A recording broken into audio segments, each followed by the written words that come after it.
here's video number 2 for MAT Weekender students on lesson planning. The forms. There's a lesson plan form that we're going to use tonight. There's a lesson analysis form. If you were in an internship in the MAT program and I was your supervisor and you knew I was coming to watch you teach, then 48 hours before I'm supposed to show up at your school, I would expect for you to have already completed the full lesson plan and the analysis and any documents that accompany your lesson, like a PowerPoint or Google Slides or an assessment, a Google form. That stuff's all built and it's all attached when you send me your plan and analysis. I need it 48 hours before so that I have time to look at it and get feedback to you so that you might make changes before the actual lesson. I watch you teach. That's right in here. And the lesson, while I'm watching you teach, I take notes over your teaching and I collect evidence on your instruction. And I use all that evidence to build your score for another part of the test domains. These two pieces match test domain 1. Test domains 2 and 3 are right in here, and that's the actual lesson that you teach. And then after the lesson, you would complete the UCA MAT lesson reflection document, and you send that to me after the lesson. And so I was referring to the test frameworks. To find this document, all I did was Google ADE. I just Googled test domains. And the first thing that comes up if you do a Google search for test domains is the Smart Card for Teachers. If you want to find this for yourself, this is a document built by the Arkansas Department of Education that shows the 4 domains of teaching based on Charlotte Danielson's Framework for Teaching, which is the same thing that you have in your Enhancing Professional Practice book. So the lesson plan and analysis together create evidence that could help score you in all of these sections. So when you fill those out and send them in to your supervisor, that person can pretty much score you based on what you send in. The lesson itself, the MAT supervisor comes to watch you teach, and they collect evidence on you that they use to score you for domains 2 and 3. After the lesson, you fill out the UCA lesson reflection, which helps them to score you in 4A. Then 4B through 4F are scored over time, like maybe during a whole semester, based on evidence that you collect in the long term of all of these things. These are more difficult, they're pretty much impossible to watch you teach one lesson and fairly score you in any of these things. These one lesson is possible to get a pretty good score on all of these, or a pretty good feeling for someone's level of proficiency. So test domains, I found that by Googling test domains. And now let's go back to our page. So where do you start with your lesson planning?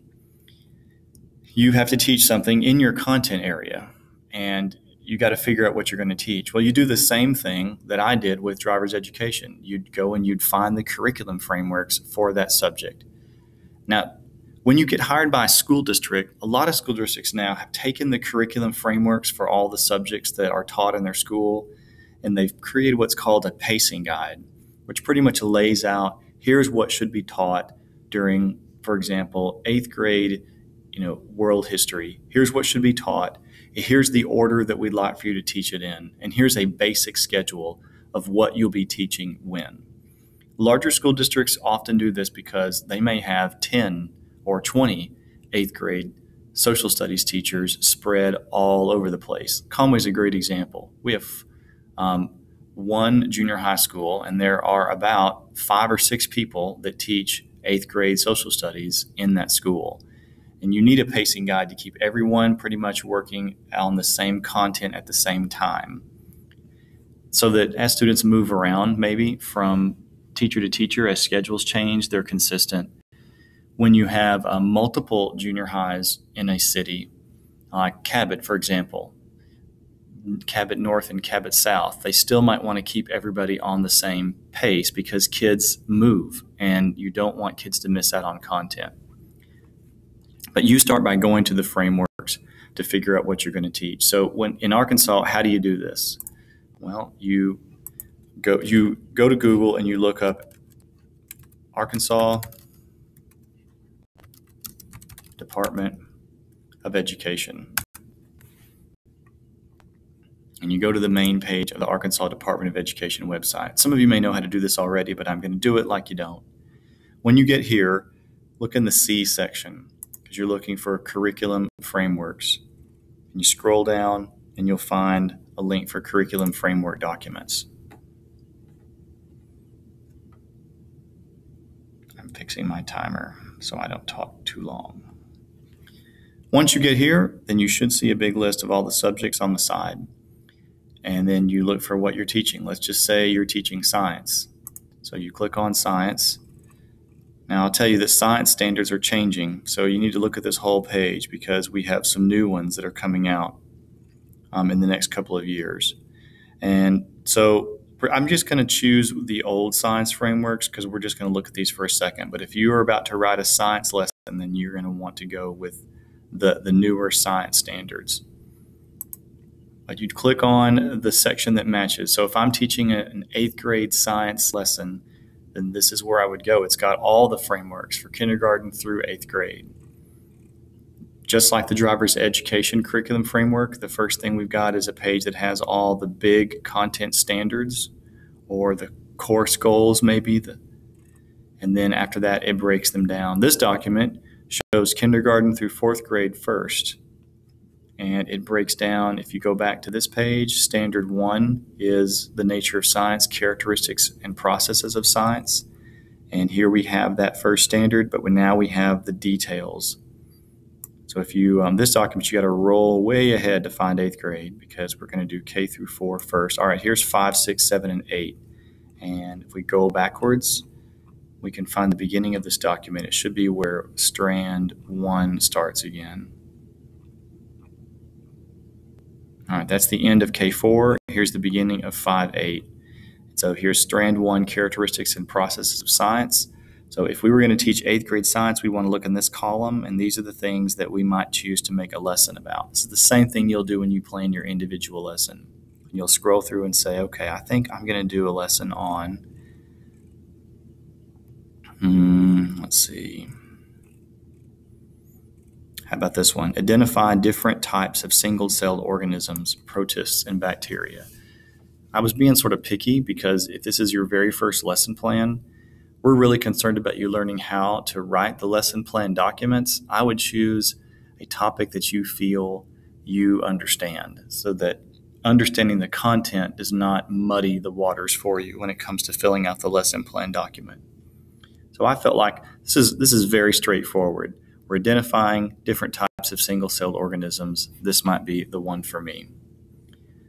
Same thing would be true for all of the other subjects. You would just pick out your area and then you would sift through. Now, if you're math or language arts, you're going to notice, let's just do mathematics. When you hit K8 mathematics, you're going to get bounced to the Common Core frameworks. And it pretty much works the same way. You would think about what grade. All right, I'm going to do an 8th grade math lesson. I'll need to choose one of the big topics here. I think I'll do the number system. And then these are the standards in that domain. There are only 2 of them. The big idea is that students know there are numbers that are not rational and approximate them by rational numbers. The standard is know that numbers are not rational and called irrational. Understand informally that every number has a decimal expansion. For rational numbers, show that the decimal expansion repeats eventually and convert. Now, this is too much to be taught in a single lesson. It's kind of like on the driver's ed framework. We didn't teach road signs and markings. We stuck with traffic signs. We did the first piece. The same thing is true here. You probably would not try to teach all of this in one lesson. You would teach pieces of it over maybe 2 or 3 days. So you'll need to hunt around and look at the different content standards, and you're looking to find what's called a student learning expectation, which is the specific topic that the student needs to learn for that lesson. If you have any trouble narrowing down your student learning expectation for your lesson, then you can always email me and I'll try to help you out to the best of my ability. If I can't figure it out, I'll find a content expert to help you figure it out. So step 1, going back to our PowerPoint is you start in the frameworks. This is where you'll pick out the base of your lesson. Once you have that, then you can go to the UCA lesson plan and you can start filling it in. So as far as where do you find these UCA lesson plan documents, let me show you that next. If you just go to Google and you search for UCA MAT, you'll get a link to the MAT main page. If you look under Field and Internship and scroll down to Internship Assignments and Resources, that's what you're looking for, is a resource. Then here you'll find the MAT lesson plan. This is the blank version. So you download this Word document and you type into it. Here's the analysis, same thing, and here's the reflection. If you scroll down a little bit more, you get these great guides. This is the same document, except instead of being blank, it has all of these tips typed into it already that you should definitely pay attention to as you do your first and every lesson until you feel like you know them by heart. You stick to the guide.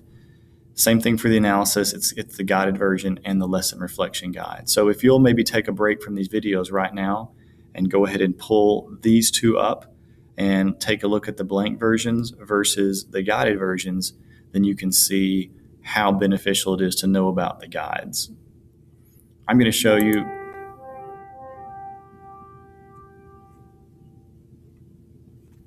Here is a Google Docs version of the lesson plan and of the analysis. And this is what I'll be sending you to use for your group lesson. And we're going to use a Google Doc for the group lesson so that you can share and you can see what other people are doing towards your lesson, because you'll do your first lesson in teams.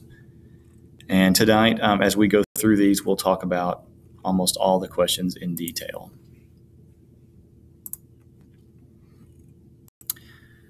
A big hump for us to jump over together tonight is you figuring out how to write an instructional objective that has all of these qualities. You want it to be very clear, written in student-friendly language. You want it to be specific. You, of course, want it to be based in the framework and not veer from what the framework says the student should be learning. And then probably the trickiest concept to learn at this point may be just how do you make a goal measurable? How can you write a goal in a way that makes it fairly clear exactly how you could measure the student's learning? So I'm about to talk with you about how to write a lesson objective that meets all of these criteria. And I think that I'm going to stop here and let this be the beginning of the third video.